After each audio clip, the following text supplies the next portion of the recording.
As you can see here, I'm sitting in my 1982 Mercedes 300 SD with a turbo diesel 5-cylinder 3-liter engine. But what is unfortunate is it is up on block currently because the motor is completely seized up and will not turn at all. So what we've done to it so far is it has a new cartridge in the turbo, as the last one was all worn out, and fed little metal shavings and bits into the intake. But now the motor is seized up, we know that. We have another one sitting in the back of the truck over there. We're gonna be sticking it in here right after we pull this one out. So now let's get into it. All right, last night we drove 2.5 hours one way to get a new 617 turbo diesel. This is out of a 1984. I don't know if you can see that right there, but this is the upgraded new version of the motor. It's a 3005 cubic centimeter displacement instead of the old design, which was a 2998 cubic centimeter displacement. Makes an extra 6 horsepower, so gonna be big extra gains there. You can see it came with the transmission. Got it for a really good price, $800. The turbo, it's all filthy in there, but the bearings are tight. Don't know if there's anything wrong with that.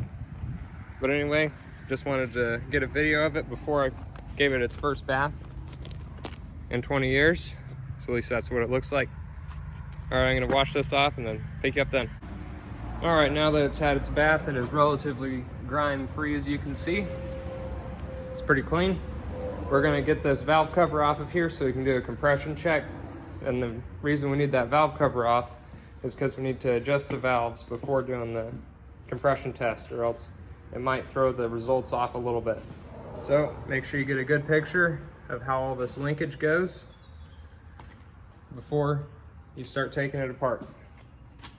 All right, now how you get these little linkage pieces off of here is you just get one of these little plastic rivet poppers, stick it in there like that. You gotta wiggle it around a little bit and it pops off just like that. Now I just gotta do that for the rest of them. All right, now that you got all that linkage and stuff off, you're also gonna wanna get this vacuum line block. I don't know what you wanna call it, but it's for the cruise control. Get that out of there. And there's also this little wire right here. It just pops off like that, single prong. Get that out of the way too. You're gonna have to, I don't know, pull the vacuum line right here so you can get it out of the way. I think that'll work. I think so. But anyway, there's a nut there, one right here, one right there, and one right there. And that should get the valve cover off. All right, I got those 4 nuts off and the valve cover came right off. As you can see, the cam still looks good as new. So I think it will definitely be good for the adjustment. Cover's clean on the inside, no metal shavings or little chunkies. So we're gonna grab our little feeler gauges and then we're gonna start adjusting them. And before I do this valve adjustment, I wanted to point out that none of these lobes line up, so you can't have it at a bottom dead center or a top dead center to make the valve adjustments. You see this one's sticking up here, that one's off to the side, that one's laying down, that one's sticking off to the side. None of them match, so the way you do it is you make sure the valve that you're checking, the lobe is facing straight up. And then I think you have the adjuster with the wrenches on this side, and you stick the feeler gauges in from this side so that it's easier to do the whole procedure. And one more thing, the feeler gauge size you need for the intake is a 4,000th, and the feeler gauge you need for the exhaust is a 12,000th. So what I'm using to adjust the valves are some of these adjustment wrenches here. These ones are from Mercedes Source.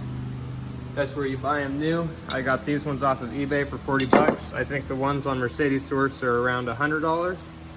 I haven't tried any of the German ones, so this is only what I've used. They seem to work good. And let me show you what I got going here. So you have to loosen up these nuts right here. So you stick the feeler gauge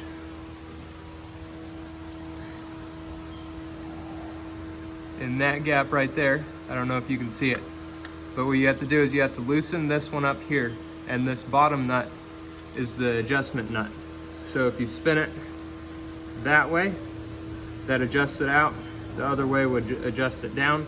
And then once you have it where you want it, you hold the bottom nut with the wrench, and then you tighten the top nut on top of it. That adjusts it and gets it right where it's supposed to be. And of course, if you're doing it by yourself, it takes a couple times to get it right, but I just keep going. I've gotten 4 of the exhausts done. I'm gonna do the last one right there and then start on the intakes. All right, now I finished the exhaust with the 12,000th. Now I'm gonna move down to the 4,000ths and work on the intakes. It's the same as before. You just have a 27mm on a ratchet right there, and you just turn it clockwise.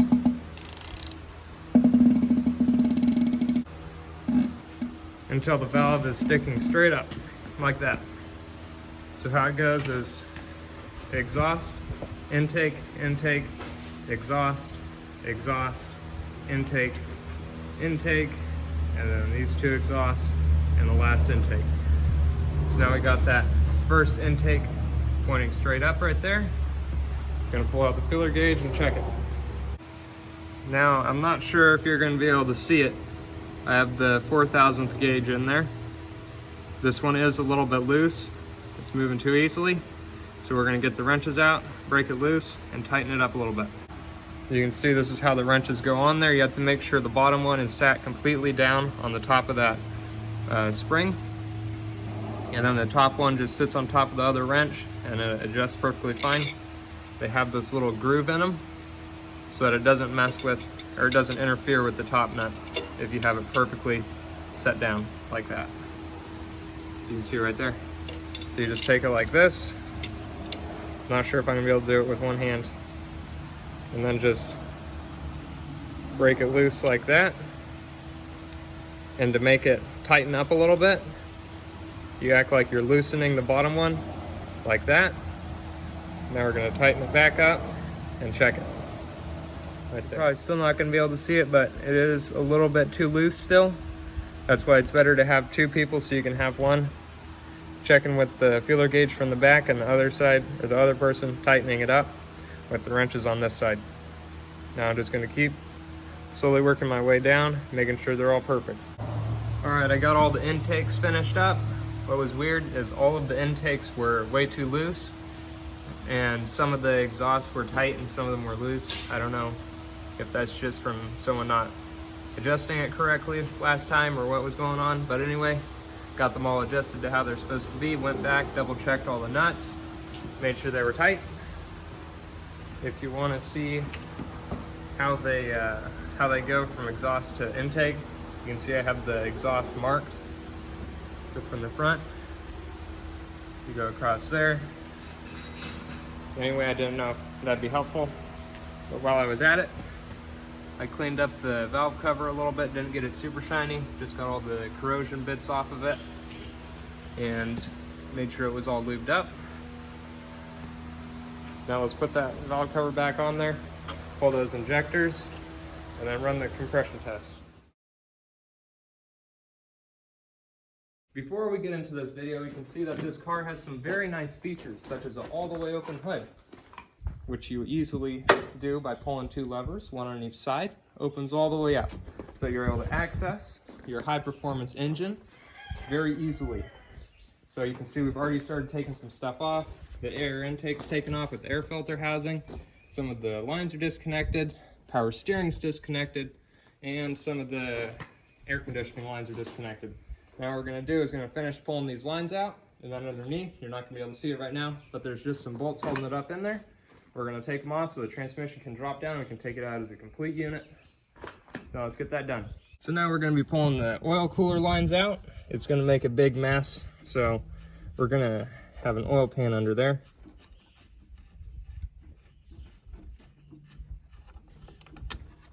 Or very little mess. That's nice. Let's open up this cap, see if it turns a little faster.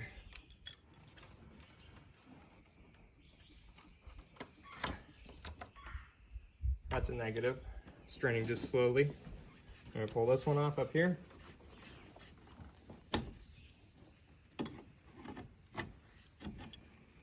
As you can see, this stuff is going to take a while. So I'll just pick you back up when we have the radiator and the oil cooler and all that stuff out of the way. So as I'm pulling off the motor mounts on both sides here, all the bolts come out easily on that side for the mount and the shock.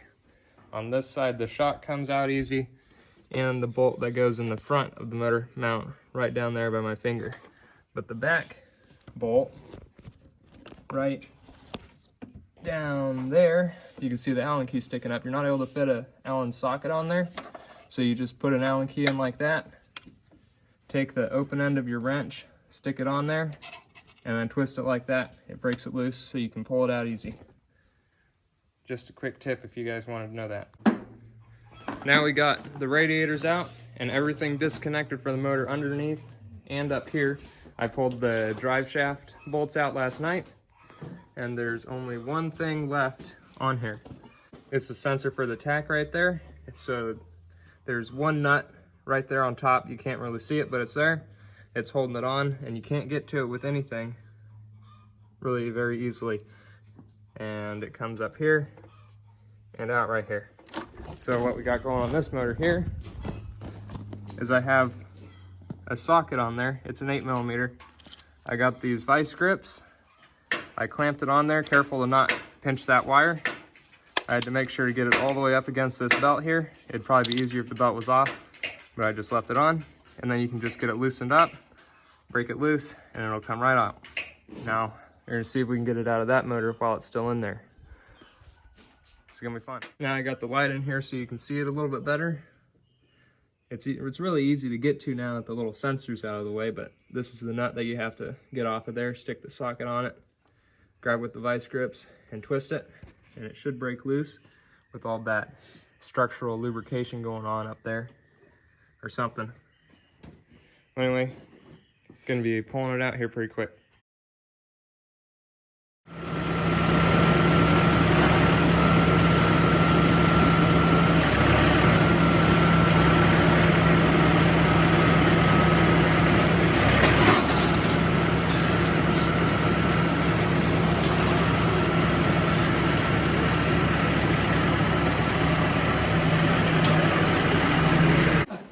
Now guys, that is exactly why you do not trust POS ratchets.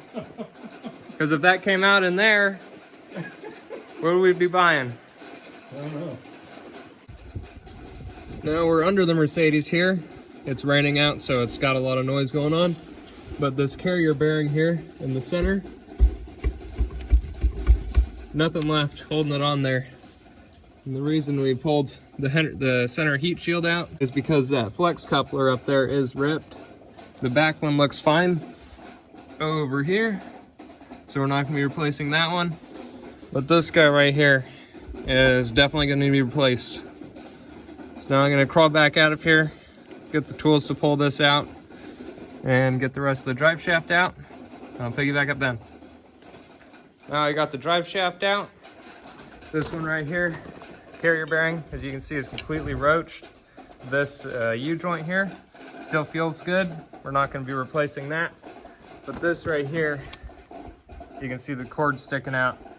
That is the front one that we're going to be replacing. There's some cord sticking out up here on the front too. But anyway, it looks like it's in good shape. So you got to swap out these mounts right here because the other motor doesn't have one on it. So while I'm taking this off, I look over. Look at that sneaky marketplace scammer. No wonder the whole side of it's covered in oil and doesn't run. We got a, I don't know, 3-finger. I bet we could fit 4 if we really tried. Thanks, Boris. All right, now we got the new motor back in. It's raining still. And we're just putting everything back together. There's a screw missing right there, but we'll have to figure that out later. And I'm tightening up these mount bolts down here. And they come with these shocks that attach down to the frame and then to the top of the engine mount right there. I don't know what they do, maybe they make it smoother or something, but they're not quite long enough to stick through the bottom plate there for the bolt to go, or the nut to go back onto it. So I found you loosen up this top one right here. Don't pull it off, but just loosen it up. And then you're able to thread the bottom one on, and then you're able to tighten them both up. It's a whole lot easier than trying to stretch it down somehow or do something like that. Now I'm gonna put it onto this side and pick up them. Also, before I put this on, I wanted to point out that this shaft down here spins. I'm trying to get the camera to focus. There's a little notch right there that you put an 8mm wrench on, and then you hold that there and then unthread the end, and it comes out real easy. Now we got all the fluids and coolant filled up in this, so it's all ready to go. We're going to be doing a compression test on it. So right here what I have is an 1 1/8" socket. It's deep, it doesn't have any stops or anything in it. It goes the surface all the way through it. So it'll go on here. The correct size is 1 1/16", but we didn't have any of those. Got King Tut's ratchet here. You have to hold the lever right there for it to lock and work.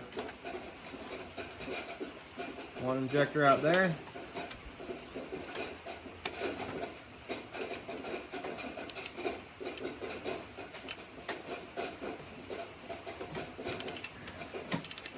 Just gonna get them all out, and they're gonna run the compression test.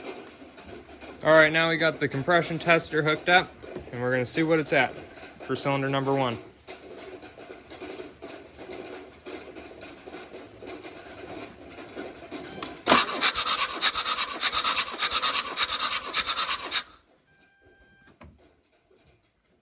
$275 maybe, somewhere around there. So I read the instructions a little bit more, and it says that you actually need to use the heat shield in it. I only read the part where it said to take them out. So now we're going to retest cylinder number 1. Got it zeroed. Okay.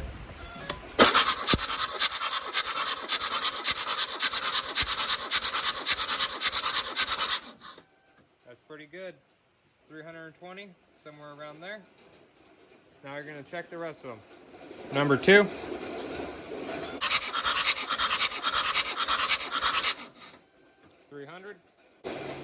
Number 3.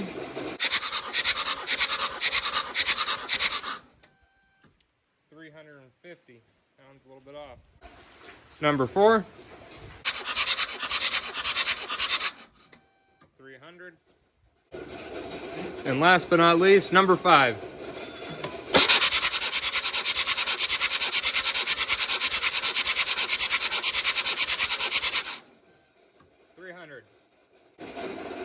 All right, we looked at those numbers. They're all within each other. The motor is in good shape for at least now. Maybe get another 100,000 miles out of it. So if you're gonna buy something, don't buy it from a weird guy. Buy it from an arm wrestler.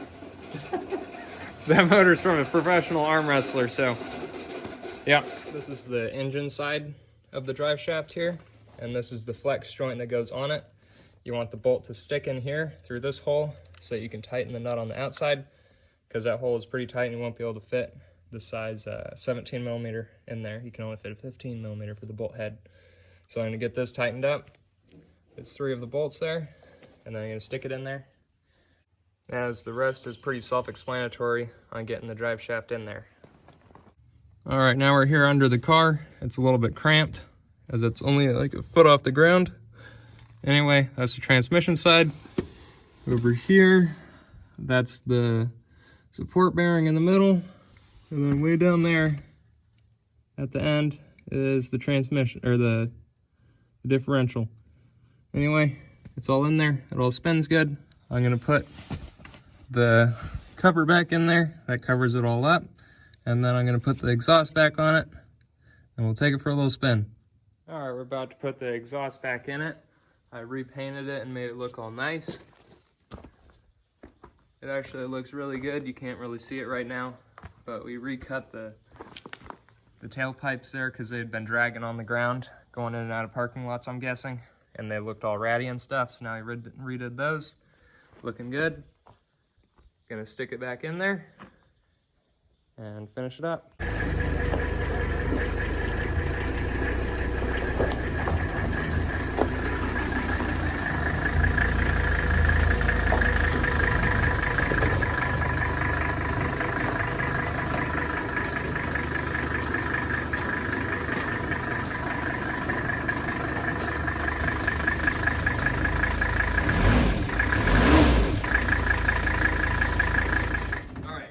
have the motor in there. Everything is working great, running good. All the fluids are filled up. Now I'm going to show you a few of the things that we had to change. The throttle from inside the car right here. This is what controls the, if you come over here, it controls the fueling on the injection pump right there. It's this whole stick that goes all the way back there to the pedal. And then also this rod right here. It goes from it goes right here to the transmission kickdown, which is right here. So you just replace this one, as the older one was shorter.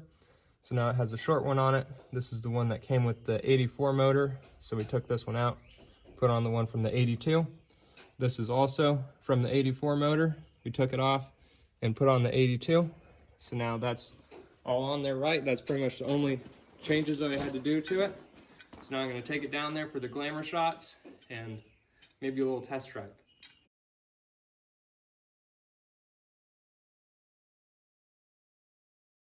All right, now I don't want to bother you with viewing this nearly perfect image, but I'm going to have to walk in here real quick. So now I'm going to give you an overview of some of the things that need to be fixed and some of the cool features. So if you come down here, everything powertrain wise is all good now. This bumper is leaves a little bit to be desired, but we're gonna have to work with it. Now when we were pulling the motor and working on all of it, some grease got on the fenders here. I tried to take it off with the power wash, but we're gonna have to scrub it off with some soap and water. So I already said the tires are a little bit dry rotted. The wheels are a little bit corroded, just a little bit of Scotch-Brite and some cleaner and get those cleaned up. Coming around here, the antenna, that's the antenna right there. It doesn't roll out, so we're gonna have to figure out what's going on with that. Some scratches, a few of the lights aren't working right now. The trunk opens and closes fine, everything's clean in there. The gas flap lock right here is broken, so it doesn't work correctly and lock anymore. All the doors open and close fine. This mirror is glued in there. It is a power mirror. It has a switch inside of there that turns it, but it's been glued in there, so now it doesn't work. It comes equipped with a sunroof, but we're not going to touch that because we don't need another leak or a leak. In here, you can see floor mats are all destroyed. Ooh, money. Look at that, already making some money right here. The base floor mats are fine though. Everything's good under there. Glove box is all good. Some of the wood trim stuff is falling off because it's real wood, and I'm sure the baking heat doesn't really help it. Some little broken trim pieces, but that's it. Back here, everything seems good. Seatbelts all work. Floor mats aren't destroyed in the rear. Here, you look over the back. Under that flap, it has the original first aid kit in it.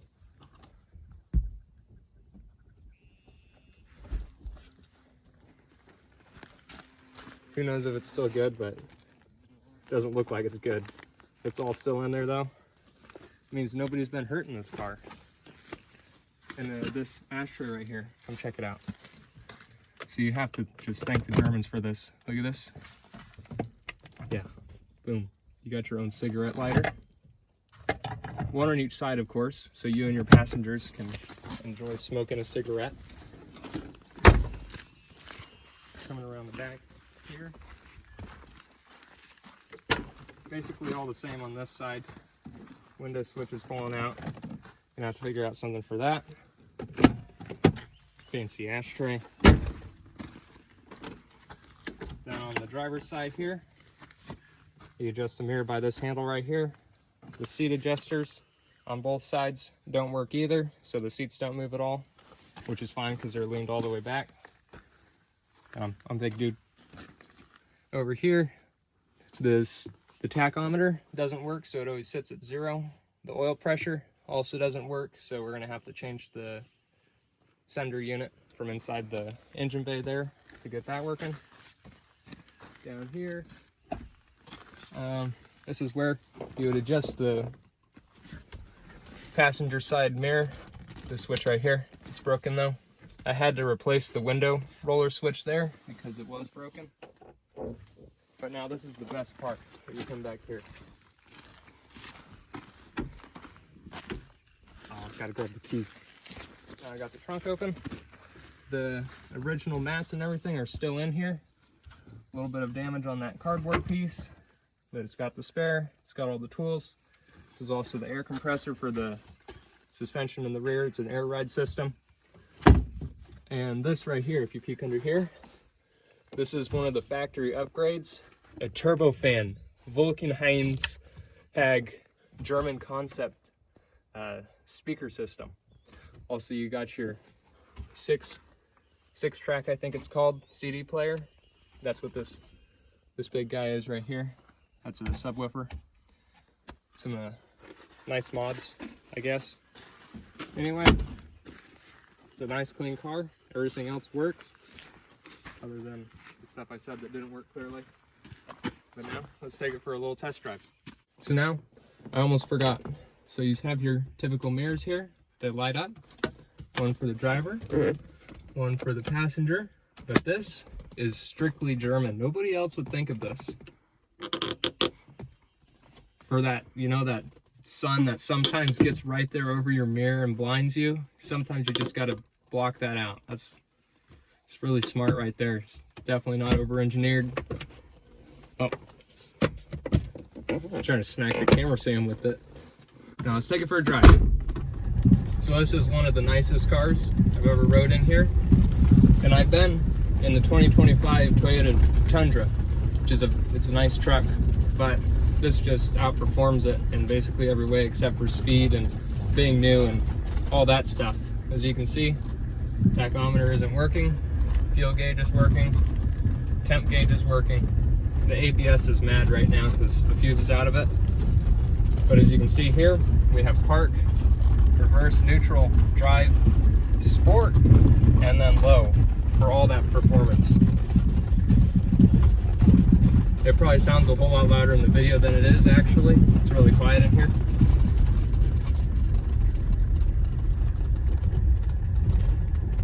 Plus this is a pretty rough road.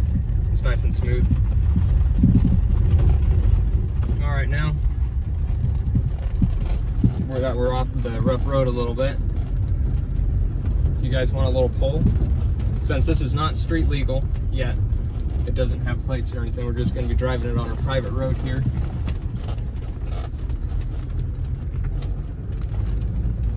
Oh, we got to put it in sport. Look at this. Now we're in sport. Now we're going to get up to the top of the hill to a flat spot, and then we'll let you see it. All right, this is where we're going to do our little pull. I think we're going to do a 0 to 30. Let's see what we start with there. Got to load the torque converter.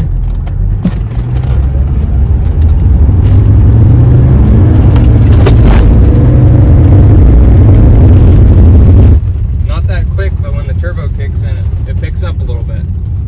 I think it's going to need a tune, maybe an alt to delete, a little more boost. Turn that boost up a little bit, because you know boost is good. It feeds the soul. We're doing a little driver change here. We're going up the driveway. It sounds a lot better warmed up too.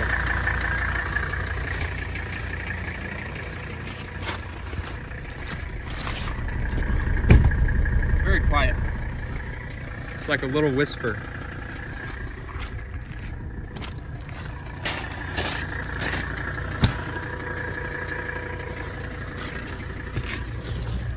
Camera Sam does not like being filmed, so you're just gonna get to see not her face, is what she says. Now put it in low. Now we're ready to go up some steep driveways. All right, now the Camera Sam is a very safe driver, as you can see, not even registering. It's just 10 miles an hour. Very stretched out. Let's see, a loose corner. Is she gonna try drifting it?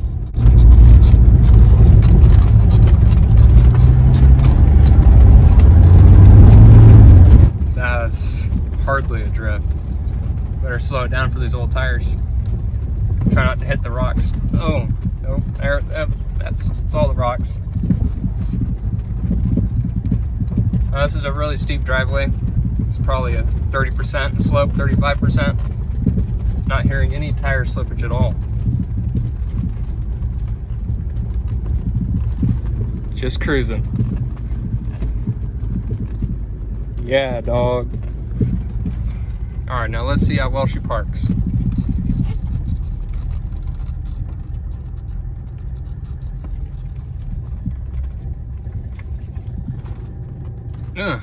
It's pretty jerky. And we're back in park. How you feeling, Sam? Do you like it? Is it gonna be yours? Mm-hmm. That's a negative. She says she can't see anything out of it. It's got 40 acres of hood on it, but I think it'll be all right. All right, that's gonna do it for today's Keeks Custom Builds video. Got the driver there, or camera Sam, whichever one she's doing at that time. Anyway, hope you enjoyed the video. Like and subscribe to Keeks Custom Builds. Keeg out.